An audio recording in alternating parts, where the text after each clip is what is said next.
Jonathan Haidt says, take the phone away. Twenge says the same thing, and she started that research because of her own 2 teenage daughters. Both of them looked at the data and came to the same conclusion. The device is the danger. Now, they're not wrong about what they're seeing. Teen depression and loneliness really did spike around 2011, 2012, right when the smartphones took over. That part of the story is true. But I don't think the phone is a disease. I think it's the loudest symptom of something a lot older and a lot more useful to actually understand. Here's the pattern. Every technology humans have ever built does the same 2 things at once. It extends how far you can reach, and it exposes more of who you are while it does. So reach and exposure. Socrates actually hated writing. He said it would ruin memory, that people would look wise without being wise. Sound familiar? The printing press did this. It got blamed for spreading heresy and tearing down centuries of religious authority. And in the narrow sense, it kind of did. But the press didn't make anyone believe something they didn't already believe. It just gave existing belief a bigger stage. Television got called a vast wasteland in 1961. Video games got a congressional hearing in the 1990s over violence. I totally remember that. Every single one of these technologies got the same panic, and every single one of them turned out to do the same thing. They didn't create anything new in a person. They reflected what was already there, just louder and further. So here's the thing about the smartphone. It's not a new kind of threat. It's the first device in this whole history to hold every single one of these older extensions at once. Permanence, scale, real-time intimacy, constant feedback, ultimate reach. And all of it in one object in a kid's pocket, awake at every hour. That's why Twenge and Haidt's data is real. Of course, something broke around 2011. That's the moment this pattern finally reached its full weight, and it reached it in the hands of people too young to have built what they needed to hold it. Here's a piece I don't think gets said enough. Every one of those 8 technologies before the smartphone, even the smartphone itself, still had an off switch. The book closes, the TV turns off, even your phone, held all night, still goes dark when the screen locks.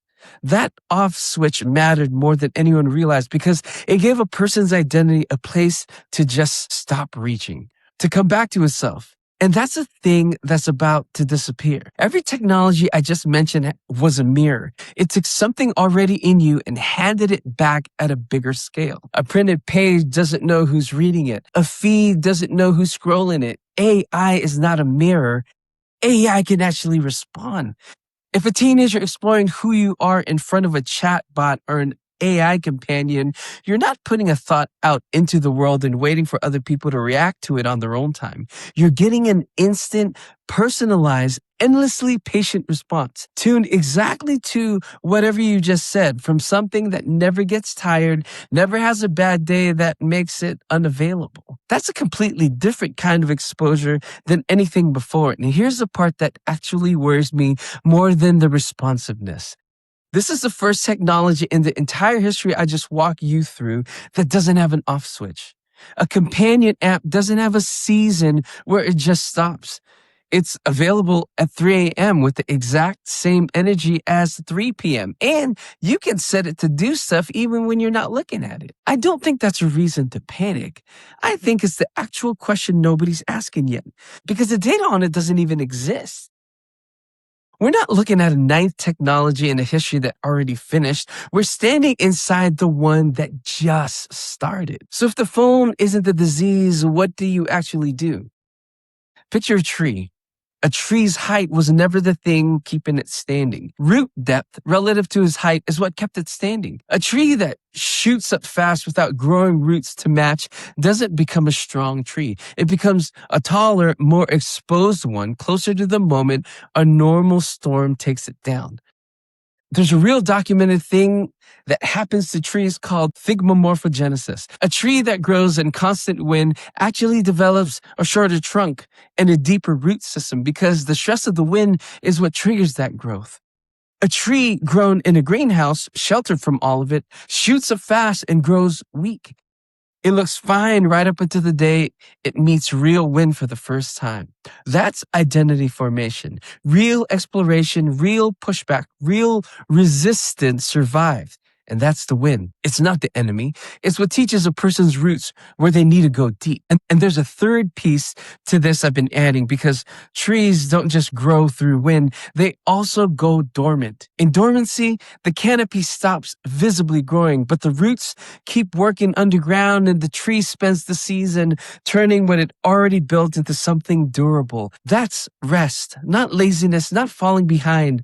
The season where growth you already made actually holds. That's the piece AI removes by default. Every technology before it had a built-in dormant season. This one doesn't come with one. You have to build it back in on purpose. So here's what I want you to hear from this. The fear about phones and AI that you're feeling as a parent or that you're feeling about your own life, it's not wrong. It's just aimed slightly off target. The device isn't the enemy. It never was. The question is whether the roots underneath you, the real exploration you've done, the real people you're connected to, and the rest you actually let yourself take have grown to match how far you're reaching. This is the exact idea that I'm playing with and working out in this thing that I'm calling Reach and Roots. It picks up something I actually started researching back in 2010, way before any of this was a national conversation. And it's the bridge between the individual work in formation, the book that I just put out, and the collective work I've got coming after it. Now, if this framework is useful to you, that's exactly why I built it. Go check out Formation. The link is below, and subscribe if you want to keep following this as this idea comes together. Now, thanks again for checking it out. And as always, be unique, but belong.